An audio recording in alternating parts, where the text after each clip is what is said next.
Happy Monday. We got a big show for you today. Let's get after it. What is going on, everyone? Welcome back into another episode for Just a Bet Outside. Hope you guys had a great Father's Day weekend. I know I did. Enjoyed some time with the family, and we hit a nice Father's Day parlay in that premium Discord. So we'll talk about that here in a second. We got a big show for you today. We have the hitter and pitcher matchups like always, and then every Monday we got who's on fire. Give you update on the hottest hitters in the league for the last 15 days. We have two Major League Baseball bets, and we have a Monday parlay. That's right. Parlays have been carrying us so far this year. So we're going to do a Monday parlay, hopefully hit two in a row like the one we just hit yesterday in the Discord. And then it's Movie Monday. And let's get right into Movie Monday. Here is the topic for Movie Monday. By the way, you guys are killing Movie Monday. I love it. Thank you guys for mentioning all the videos. I got some movies to watch. So here we go. It is the most underrated basketball movie now. I couldn't pick one. So I came up with two, and these are two movies you guys got to see. I was excited for this one, the underrated basketball. I loved these two when I was growing up. Number one, Blue Chips. Man, that's a freaking good movie about point shaving, paying recruits illegally to try to keep your job, all that kind of stuff. Nick Nolte, Shaq, Penny Hardaway. I mean, guys, you gotta watch Blue Chips. That's a great movie. The next one, The Air Up There. No, not Air Bud. This is The Air Up There with Kevin Bacon having to go to Africa to recruit this player and go with all their religious stuff. And it was just I can't even explain it. I'm not a good at summaries of movies, but that was a heck of a movie. If you guys haven't seen those two, I don't know where you guys have been living under a rock, obviously, but those two are great movies. Go check them out. Let me know below what your most underrated basketball movie is. Don't say Hoosiers because that's like a top movie for everybody. That's not underrated. That's a good movie. So, anyways, here we go. That's Movie Monday. Now, real quick, apparently I can bet on team totals and parlays, and that's about it right now so far this year. So we are 6-2 in the last 8 team totals, and actually 8-2 if you count the two free bets I gave away in the Discord today. We hit both team totals on that one. So 8-2 in the last 10. It's been a pretty good run. So I'm going to start focusing a lot more on the team totals because it was kind of how I started betting baseball. It's what I love to bet. It eliminates the bullpens and all this stuff that you get with baseball. That's absolutely crazy. Also, parlays, you're going to see we're up almost 9 units, so it's carrying us. We're going to do a little bit more, and that's why we got one for you today. But like, subscribe, comment, guys. I want to be at 4,000 subscribers by the end of this week. We are so close. Thank you guys for all the support. You guys are smashing that like button. You guys are leaving a ton of comments, which is my favorite part. Love communicating with you guys about Movie Monday, best bets, questions about what websites I use for this or that, or anything you guys want. Thank you. I appreciate it. Enough of the rambling. Let's go. Best bets recap page time. There it is, guys. It was a wild weekend. Let's start off Friday. 1-1-1. So the one voided bet was at under 4.5 Guardians. Unfortunately, it was actually a win, but I voided it before because the Guardians changed pitchers, and I had that bet only as those two as the active pitchers. So I voided the win, but you know what? You got to be honest. So it is what it is. And then that Friday parlay was absolutely horrendous. That was just terrible. So we lost 1.12 units that day. Saturday, 1-2, down 1.42 units. The only one we hit, guess what? It was a team total of the D backs. The Dodgers minus a half run in the first 5 innings. I think they were down by 172 after 5 innings. My goodness. And then today, I didn't have time to do a video. All I did was one parlay, no bets, one parlay for the premium Discord members only. We hit it plus 3.17 units. That was a beauty. Thank you, Rangers, for coming back and winning that game. The other two legs were pretty easy. The Marlins, and then we had an under somewhere. So there we go. Weekend, we're 3-3. We're up 0.63 units thanks to that parlay saving us. 5-6 overall on parlays, up 8.08 units. Yep, that's right. We're nailing the parlays. The single bets are apparently a little tougher. 139 and 136, up 0.92 units. Let's have a good week, and let's start it out with the good hitter matchups. All right, let's go. It is hitter time. We got 7 good hitter matchups. I actually had more, but they keep changing pitchers, so I had to take it off. But here we go. Mr. Brandon Crawford of the San Francisco Giants, 7 for 12, 4 doubles versus Michael Waka Waka. Second one, Carlos Santana of the Pirates, 8 for 23, 2 doubles, 2 bombs versus Drew Smiley. Santana is hitting 235 this year, just so you know. Brian Reynolds of the Pirates also. He is 8 for 21, 1 double, and 2 bombs versus Drew Smiley. And then the last Pirate, Andrew McCutcheon, 5 for 18 with 3 home runs versus Drew Smiley. And then we go to Willie Adames of the Brewers. He is 6 for 14 with 2 home runs versus Merrill Kelly. Carlos Correa of the Twins, 11 for 24 with four doubles versus James Paxton, the lefty. And then the final one, Jose Abreu, 6 for 20 with one double versus Mad Max Scherzer. Those are all the good hitter matchups we got for you. Let's move on to those pitcher strikeout matchups.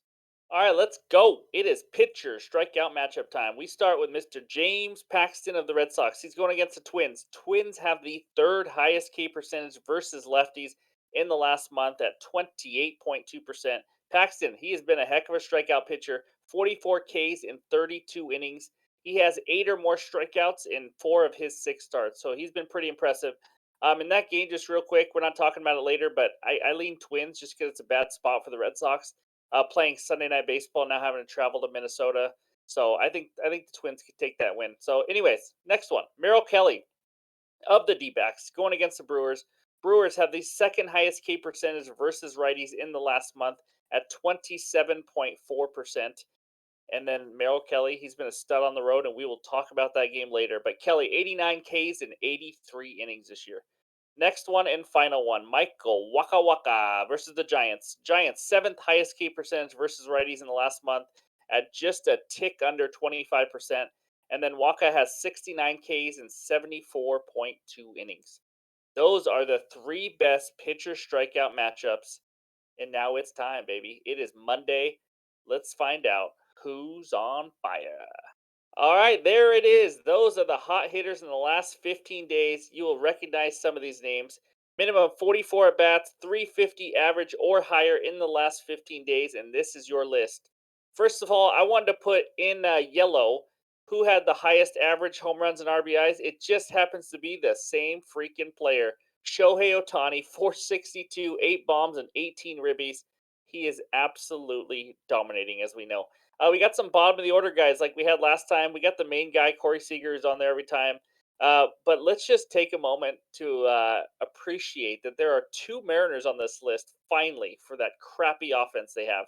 They just struck out 16 times to Lance Lynn today, by the way. But, anyways, Ty France and Teoscar Hernandez. Welcome to the Mariners, finally, going on a run. Then you got the Arias. He's always on there. Arcia's been a kind of under the radar guy. This bottom of the order for the Braves. I mean, that's why that team's just been raking lately. But just a little sneak peek, one of these guys is a part of a hitter parlay later. So we'll find that out. But first, let's go to the first best bet. All right, we go out to Cincinnati to the Great American Small Park. We got Colorado Rockies at the Cincinnati Reds. Reds money line minus 165. Rockies money line plus 140. Over under of 10 runs. Before we get into this best bet, you're going to know the theme today, and it is all about the Cincinnati Reds in pretty much every bet I have today. So here we go. My best bet in this game, it's going to be quick and easy. We're going to stay on a roll, hopefully, with these team totals. Reds team total over 5 at minus 122. Now, if you can only get 5.5, I still like it if you get it around even money. But I just love the 5 because the only way this bet loses is they get 4 less runs. And I just can't see that happening. Do you know why? They face the Rockies. Austin Gomber, our boy. Oh, Christmas tree, oh, Christmas tree. Dun, dun, dun, dun, dun, dun, dun. That's all I think about when I think of him. He is a freaking Christmas tree. 7.29 ERA, 34% hard contact, 16 home runs given up. Rockies bullpen behind him is a bottom 8 bullpen, 4.5 ERA. It's ugly all around. This Cincinnati Reds team just put a beat down on the Houston Astros, just swept them. They are now averaging 6 runs per game in their last 9 games, which is their 3 road series. 6 runs per game. They are at home versus a bad starting pitcher, a bad bullpen. I don't need to really explain this much more, guys. We all know the Reds offense is clicking right now, and now they get a bad starting pitcher in Gomber. How can you not take this? If it was 6, I'd probably still take it for myself. I wouldn't give it out as a best bet, but I just think they score a ton of runs. This is one of those team totals you think might hit by the 4th or 5th inning, to be honest with you. And if they only have 3 runs by the 5th inning, don't worry. The Rockies bullpen is coming in. A bunch of small little Christmas trees. So Reds team total over 5 runs at minus 122. Reds, don't let me down. There we go. Next best bet is a hitter parlay. Let's go on. The second best bet and final bet before we move on to that Monday parlay is a nice little hitter parlay. Here we go. Matt McLain and Brian Hayes, 1+ hit each at plus 100. Let's start out with Mr. Matt McLain. We mentioned him a lot, and this goes with our Reds themed show we have today. 328 average in the last 15 days. one plus hit in 17 of the last 20 games. And against lefties, who he's facing, he's hitting 382 this year off lefties. And he's facing Gomber. I don't think I need to say a lot, guys. I already said a bunch about him. He's giving up 11 and a half hits per 9 innings, which is in the 11th percentile. So we know it's a good matchup. We know the bullpen sucks. I like McLean to get a one plus hit. I still think his odds are too low. He's getting kind of underlooked a little bit over there in Cincinnati. Second one, Brian Hayes. We have not used him, I don't think, this year. One plus hit. He has a 359 average in the last 15 days. You saw him on the Who's on Fire list. He can't let us down, right? If he's on the Who's on Fire list. He has a career 289 average versus lefties and a 248 versus righties, and he is going to be facing a lefty this game. He has one plus hit in 13 of his last 16 games, which is when he started to get rolling. He faces Drew Smiley, the lefty. 4 for 13 off of him, 308 versus Mr. Smiley. So it's a good matchup. He hits lefties well. He's been on a roll. All those put together hopefully equals just one freaking hit. Him and McLean, one plus hit each at plus 100. It's time, baby. The Monday blues are over. It is Monday parlay time. All right, we have hit 2 of the last 3 parlays. Can we make it 3 of 4? Let's find out. We got a plus 303 Monday parlay. Reds money line, Mets plus 1.5, and the under 8.5 in the D-backs and Brewers game. Let's start out with those Reds. Have we talked about them enough? They go against a guy named Austin Gomber. We all know about him. Reds are rolling right now. They just swept the Astros in Houston. They have Brandon Williamson on the mound. He's a lefty. I know he's not that great. He's just whatever pitcher. But the Rockies are second to last right now versus lefties in the last month in WRC plus and OPS and everything else. They're bottom of the league. I mean, they're just not a good hitting team. I think the Reds roll at home in this game. Next leg, Mets plus 1.5. Max Scherzer versus Hunter Brown. The veteran, the Hall of Famer Scherzer versus the rookie Hunter Brown. I think the Mets have a chance to win this game. The Astros are not very good right now, guys. No Yordan Alvarez in the lineup, and you saw that make a big impact in their last few series. Scherzer 3.99 expected ERA, and Hunter Brown has a 3.81 expected ERA. If you just go on those alone, I mean, you're looking at about an even matchup right here. And then you have the better offense in the Mets lately. Astros 3-7 in the last 10 games and only 39 and 33 overall. That just shows how good they are, which is not that great. They're above average, but they need Yordan Alvarez in that lineup. Astros offense in the last 2 weeks 26th versus right-handed pitching. Mets offense versus righties, they are top 14 in WRC plus, OPS, and all the other stats, the batting average, all that. So I like the Mets. I think they got a chance to win. It's a sneaky one for them, plus money to win. But I'm just going to take the Mets plus 1.5 on the road in Houston in that game as my second leg of the parlay. The final leg, under 8.5, D-backs and Brewers. This is an alt line. I do know that the line is actually 7.5. I went up to 8.5 and I took the under there. We got Merrill Kelly on the mound for the D-backs. On the road this year in 34 innings, he is 5-0 with a 2.12 ERA. He is a road warrior. I mean, he pitches well. And now he's going against a Brewers offense that is second to last hitting the ball versus right-handed pitching. I mean, that's a great matchup. I don't see many runs from the Brewers. On the other side, you may have heard of this guy. He's pretty good. Corbin Burns. He's given up 9 earned runs in 37 innings at home, but 5 of those were in one game to the Astros. So if you take the one game out, I mean, he's been pretty impressive at home. His K percentage is going up again lately. At the beginning of the year, he kind of lost it. He's only striking out like 4 or 5 guys, low K rate. But he now has a 28% or higher K rate in the last 4 games in all of them. 28 is the lowest. He's actually been in the 30s, I think, the last 2 games. So he's picking it up. I think the D-backs going on the road, first game against Milwaukee. D-backs do have a good offense. I know that, but Corbin Burns is almost as good as it gets. And Merrill Kelly's been unbelievable on the road. He's going up against a bad Brewers offense. I like the under 8.5 in that game. So put those 3 together, Reds, Mets, and the under, and we got plus 303. Let's get a nice winner to start the week. Those are our best bets today. Let's go to that bets recap.